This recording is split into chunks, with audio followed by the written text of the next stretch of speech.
For me, never giving up meant just that. I mean, every single day when I woke up, I thought, today's the day.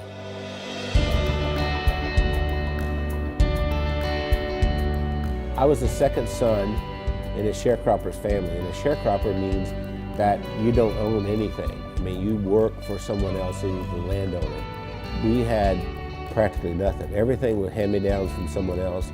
I didn't have shoes, and to this day my toes are all grown under because I didn't have shoes. I remember I had this encounter with my mother, and I said, you know, tell me you love me, and she didn't do it. And so I went down and I sat on this creek bank and I thought, you know what? I don't care if anybody loves me, I love me.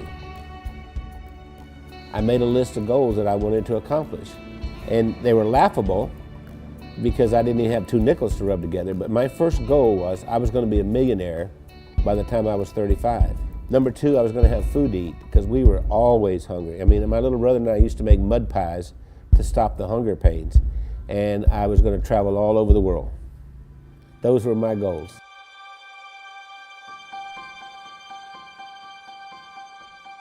I've learned everything from working with Randy. I didn't know anything about business. I started out, before I met Randy, I was a teacher, a mathematics teacher.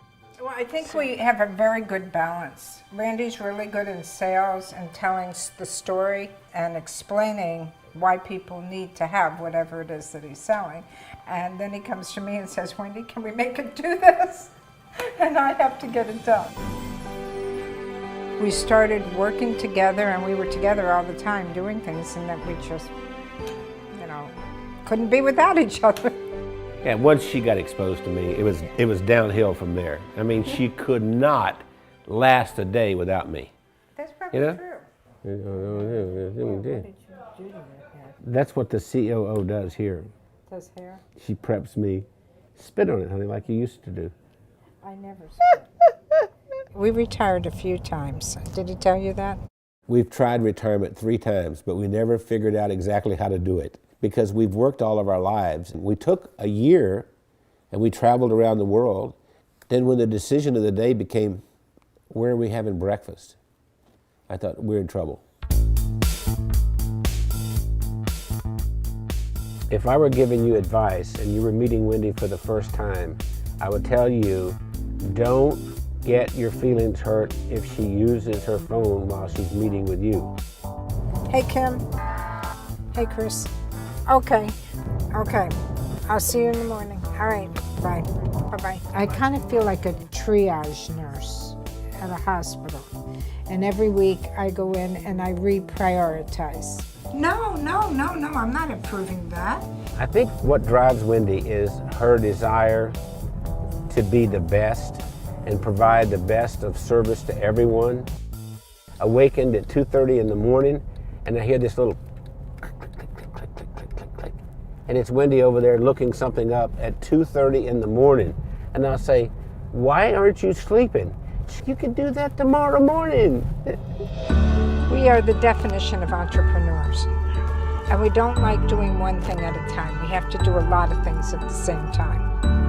It's not just Randy and Wendy doing all this work.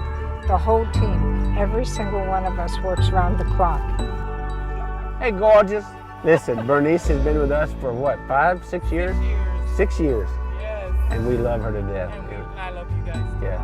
Randy leads with his heart. And he's the most incredible person I've ever met. He's gone through so much in his life. And I believe that Randy's, I'm going to make me cry here. Randy has made the difference in my life. What's important is, what do I contribute in this day to make the world a better place? I know that sounds corny, but that's really what it is. My daddy used to say, we leave here with empty pockets. The other thing my dad said is that when you leave, you'll be accountable for 2 things. 1, how did you treat Mother Earth? And 2, how did you treat the people on Earth? I feel that I have found joy and that I've given joy, and I think there's a lot more joy that we can give.